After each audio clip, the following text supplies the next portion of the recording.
Hello दोस्तों। मैं स्वदेश गुप्ता में आप सभी का मेरे इस नए यूट्यूब चैनल में फिर से स्वागत करता हूं। आज ही मेरा तीसरा लेक्चर होने जा रहा है दोस्तों। आज हम सीखने वाले हैं डेटा टाइप्स इन सी। कितने कितने टाइप्स के डेटा टाइप्स होते हैं और कहाँ का उनका क्या क्या रोल होता है, वो सब हम जानेंगे। आगे बढ़ते हैं। सबसे पहला डेटा टाइप आता है integer data type. I N T यानी इंट से हम इसे डिफाइन करते हैं। Int use to store integer value only. No decimal points are allowed. It takes 2 bytes of memory और इसकी जो रेंज होती है वो -32768 से लेके 32767 तक होती है। रेंज का मतलब ये होता है कि कोई भी वेरिएबल का उसका मैक्सिमम या और मिनिमम वैल्यू क्या होना चाहिए। तो इसका मिनिमम वैल्यू है -32768 एंड मैक्सिमम वैल्यू है 32767। सेकेंड डेटा टाइप आता है कैरेक्टर डेटा टाइप।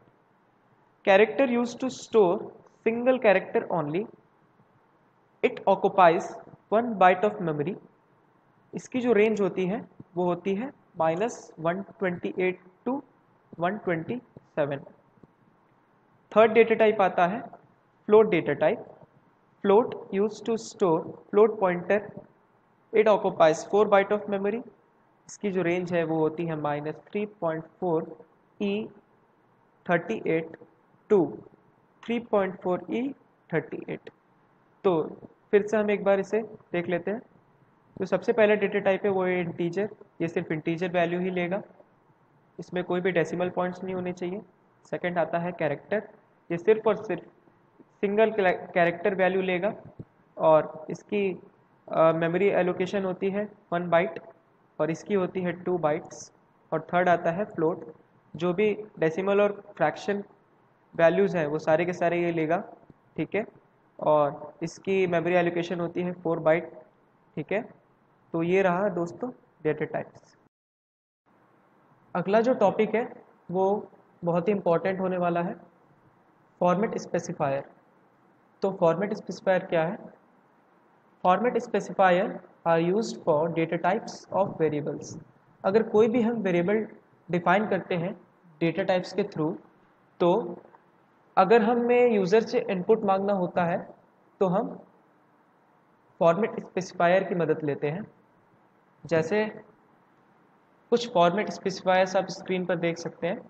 तो हम इंटीजर डेटा टाइप के लिए परसेंटेज, ये जो है ये फॉर्मेट स्पेसिफायर का रूल होता है कि ये बताने के लिए हाँ, जो यूज़र ने वेरिएबल जो डिक्लेयर किया है वो इंटीजर का ही है, इंटीजर डेटा टाइप का ही है।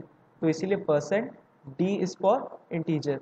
एंड वैसे c होता है कैरेक्टर के लिए, f होता है फ्लोट के लिए। तो थोड़ी सी मैं आपको जानकारी दे दूं, ये सब की सब हम यूज़ करते हैं यूज़र से इनपुट मांगना जब होता है तब हम इस सारे के सारे फॉर्मेट स्पेसिफायर का यूज़ करते हैं। और इसको यूज़ करने के बाद हमें जो वेरिएबल जो दिया रहता है उसे भी हमें इंक्लूड करना होता है।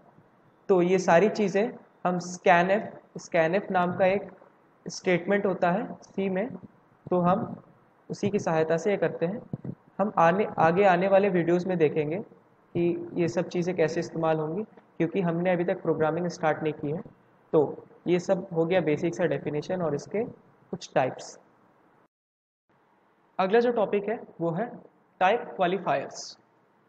Type qualifiers are used to declare the variables along with the data types। जो भी डेटा टाइप्स होते हैं उसमें एडिशनल जो चीज़ ऐड करते हैं हम लोग उसे बोलते हैं type qualifiers. Qualifiers are the extended data type. ये भी एक तरह का डेटा टाइप होता है। जो ओरिजिनल डेटा टाइप है उसको अगर हमें एक्सटेंड करना होता है, मतलब उसको और बड़ा बनाना होता है या और छोटा बनाना होता है, तो हम क्वालिफायर्स की मदद लेते हैं। तो ये कुछ टाइप क्वालिफायर्स के टाइप्स हैं। सबसे पहला आता है लॉन्ग। ये जो वैल्यूज़ है उसके लेंथ को ये इंक्रीज कर देता है, मतलब बढ़ा देता है। जैसे इंटीजर हो गया ना, तो अगर उसके पहले हम लॉन्ग जोड़ दें तो क्या हो जाएगा कि वो उसकी जो इंटीजर की जो वैल्यू जो यूज़र लिखेगा वो बहुत बड़ी लिख सकता है। वैसे ही शॉर्ट है, ये लेंथ को डिक्रीज करने के काम आता है। एक साइन है, पॉजिटिव और नेगेटिव वैल्यूज़ देने का काम आता है, और अनसाइंड है ये सिर्फ और सिर्फ पॉजिटिव वैल्यूज़ के लिए मैंडेटरी है। तो ये कुछ टाइप क्वालिफायर्स हो गए दोस्तों। ये कहीं कहीं हमें सी प्रोग्रामिंग में ये यूज़ करना होता है। तो हाँ दोस्तों, दोस्तों आज का सेशन यहीं ख़त्म होता है। आई होप कि आपको ये वीडियो पसंद आया हो। तो अगर पसंद आया है तो please like share and subscribe करें। और हाँ, अगर कुछ भी अगर डाउट है तो आप कमेंट सेक्शन में आप मुझे कमेंट लिख सकते हैं। Thank you guys.